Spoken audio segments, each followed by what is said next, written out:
Amalan yang paling standar itu sholat, yang paling pokok, tidak membutuhkan biaya, kan? Kemudian juga semua kemampuan kita diberikan keluangan oleh Allah ke lapangan, nggak bisa berdiri, kita bisa duduk, nggak bisa duduk, bisa sambil berbaring, diberikan ke lapangan yang sangat nyaman. Berbeda dengan zakat kan, yang ada nisabnya, ada haulnya, haji yang menggabungkan antara harta dengan fisik dan kondisi keadaan juga situasinya, gitu kan? Nah, salat, masya Allah, sangat lapang.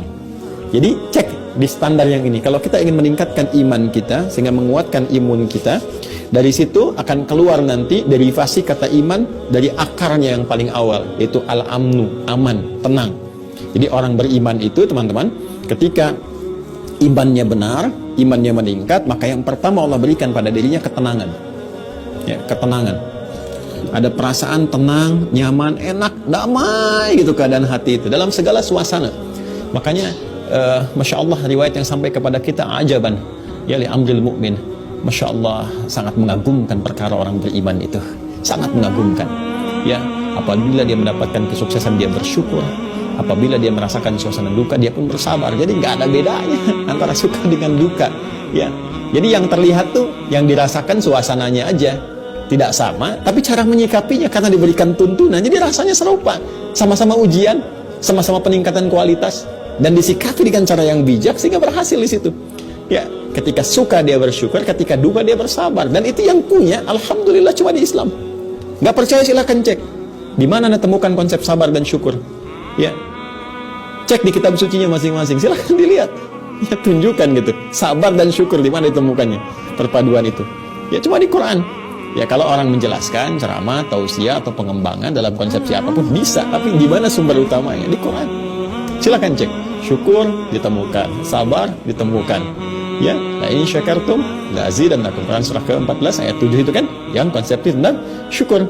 Sabarnya di mana? Innallaha ma'as sabirin. Semoga Allah bersama orang-orang yang sabar. Dijelaskan lagi bagaimana cara sabar, dijelaskan bagaimana cara syukur, ada semuanya. Ya.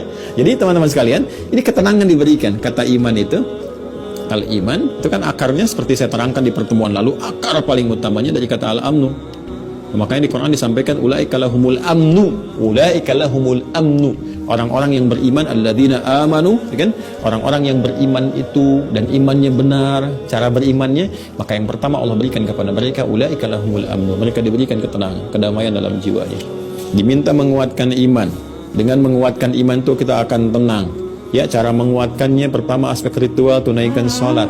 Sholat itu fungsinya mengingat Allah sebagai zikir kepada Allah. Fungsi zikir itu menenangkan hati. Jadi semua terkorelasi.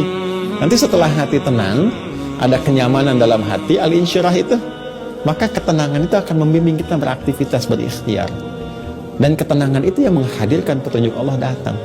Makanya orang tenang itu cenderung bijak, karena bisa menata semua pola-pola tindakan yang akan dia lakukan. Bertuturnya pun terasa, ya, terasa lebih terstruktur, lebih rapi, lebih baik.